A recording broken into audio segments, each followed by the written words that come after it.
So when you have a nice little selection of wired flowers, you can start attaching them onto your ring.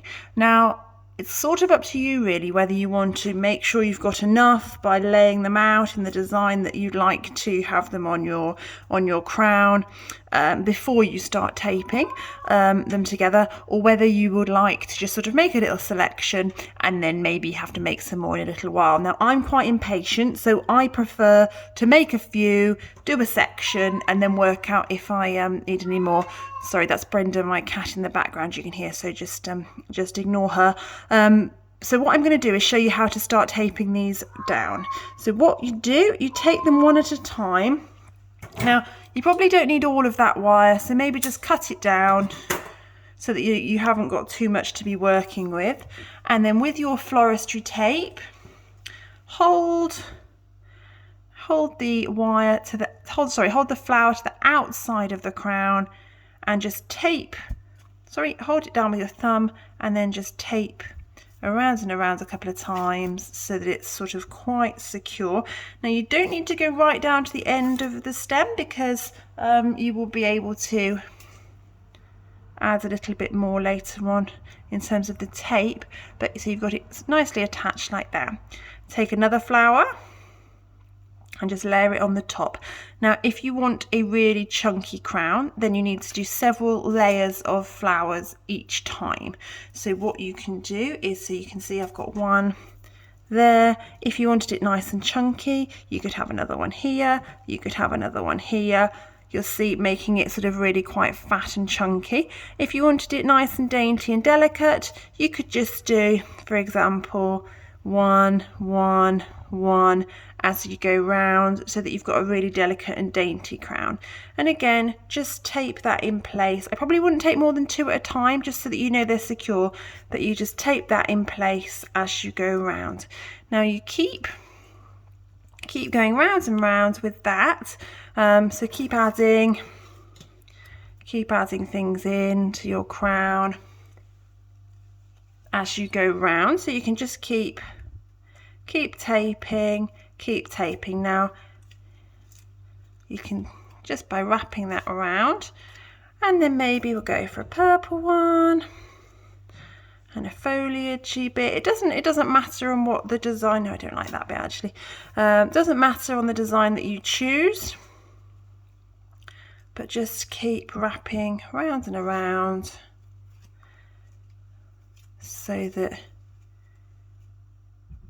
you create a complete circle of flowers. Now, like I said, the more you add on, the wider and chunkier your crown will be. So if you want something quite chunky, make sure you're adding sort of quite a lot of flowers together so that you're creating a more chunky design. So just keep wrapping around, okay? So making sure that everything is on the outside, because what you don't want to do is you don't want to have flowers around here, because it's just going to stop your crown from fitting. So you want it to be in the front like that, and then just keep wrapping around and round and round. Now, when you get all the way around to the other side, back round to here, so your flowers carry on, and you get back to the start, all you're going to do is cut off your wire a little bit shorter, and very carefully lift up the flower that you put on first, so that you can get the stem underneath. So you'll see then you can't really tell where it started and where it stopped, okay? So then you're just going to very carefully, it's a bit fiddly that bit, but just get your tape underneath there so that you can give it a nice tape, poking the tape through. It will stick. I mean, you might want to use your scissors just to poke it through so that you don't have to be so aggressive with your fingers, but just put it through. So then you'll see that you sort of couldn't see where the join was, and you just keep going around like that. You'll see the one that I made for the photos on the instruction sheet is much fatter, but for the purposes of instructing, I just wanted to do something quite simple. So you've gone all the way around and you've popped the flowers back under there, and I'm just going to show you So you've got a complete circle of flowers, so your crown is finished, and I'm just going to show you how to make and attach a bow. Okay, so you've got lots of different coloured ribbons in the kit. I'm going to use 2 ribbons. I've got like a pinky one and a greeny one.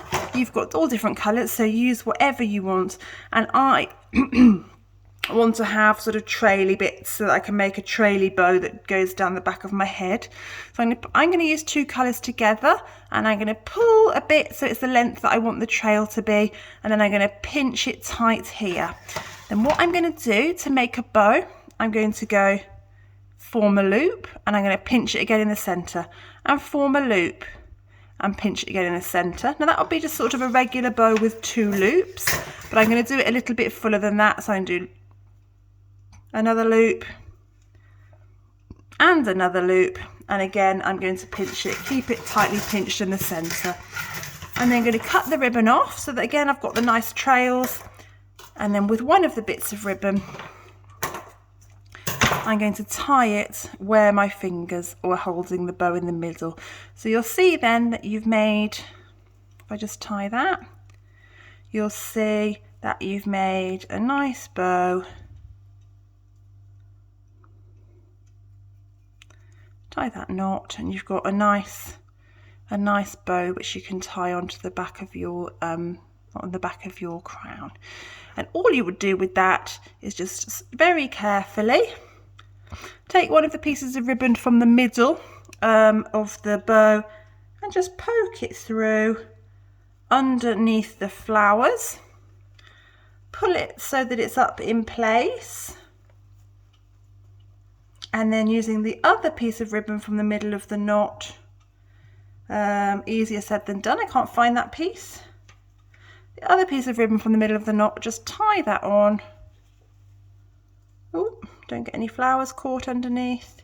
Just tie that on, and then you'll see that if that was, obviously you'd have a nice traily ribbony bit at the back.